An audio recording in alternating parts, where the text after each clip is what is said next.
নির্বাচনের আগে আওয়ামী লীগ ও বিএনপির মধ্যে অলিখিত সমঝোতার অভিযোগ তুলেছেন এনসিপি নেতা সার্জিস আলম। তিনি বলেন, বিএনপি বিরোধী রাজনীতির কবর খুলে সেই কবরে আগে তারাই পড়বে। রাজধানীতে এক মতবিনিময় সভায় তিনি এসব মন্তব্য করেন। বিস্তারিত দেখুন প্রতিবেদনে।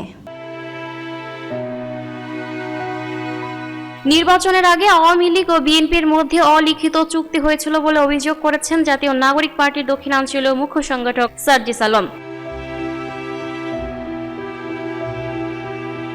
তিনি বলেছেন, বিএনপি যদি বিরোধী দলের কবর খোঁড়ার রাজনীতি শুরু করে তাহলে সেই কবরে তাদের অবস্থান আগে হবে। রোববার 12 এপ্রিল দুপুরে রাজধানীর কাকরাইলের ডিপ্লোমা ইঞ্জিনিয়ার্স ইনস্টিটিউশনে 11 দল আয়োজিত জুলাই শহীদ পরিবার ও জুলাই যোদ্ধাদের সঙ্গে মতবিনিময় সভায় বিশেষ অতিথির বক্তব্যে তিনি এসব কথা বলেন। সার্জিস আলম বলেন, আওয়ামী লীগের ভোটের মাধ্যমে বিএনপি একসময় ক্ষমতা এসেছে। নির্বাচনের আগে দুই দলের মধ্যে অলিখিত সমঝোতা ছিল বলেও তিনি দাবি করেন। তার ভাষ্য অনুযায়ী আওয়ামী লীগের বিভিন্ন নেতাকর্মী এমনকি শেখ হাসিনা দেশের বাইরে বসে এসব কথা বলছেন। এর ফলে জুলাই আন্দোলনের যোদ্ধাদের উপর হামলা এবং শিক্ষার্থীদের হত্যাকাণ্ডে জড়িত অনেক দাগী আসামি এখন জামিনে মুক্তি পাচ্ছেন। তিনি আরো বলেন, জুলাই সংক্রান্ত হামলার আসামিরা এখন বুক ফুলিয়ে ঘুরে বেড়াচ্ছে এবং জামিনে বেরিয়ে আন্দোলনের যোদ্ধা ও শহীদ পরিবারের সদস্যদের হুমকি দিচ্ছে। বিএনপিকে উদ্দেশ্য করে তিনি বলেন, তারা যদি বিরোধী দলের কবর খোঁড়ার রাজনীতি শুরু করে এবং আবারও সংসদীয় স্বৈরতন্ত্রের পথে হাঁটে তাহলে সেই কবরই তাদের অবস্থান আগে হবে। সার্জিস আলম আরো বলেন, গণঅভ্যুত্থানের শহীদ পরিবার ও আহত যোদ্ধাদের কোনো রাজনৈতিক দলের ব্যানারে বিভক্ত করা উচিত নয়,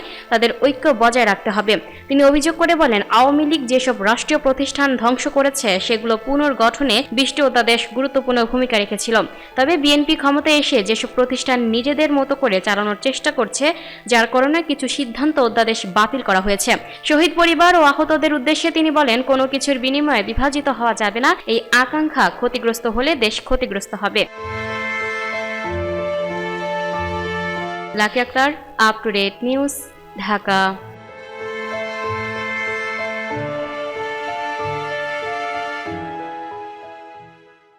প্রিয় দর্শক, এই ছিল আপ টু ডেট নিউজের সর্বশেষ আপডেট।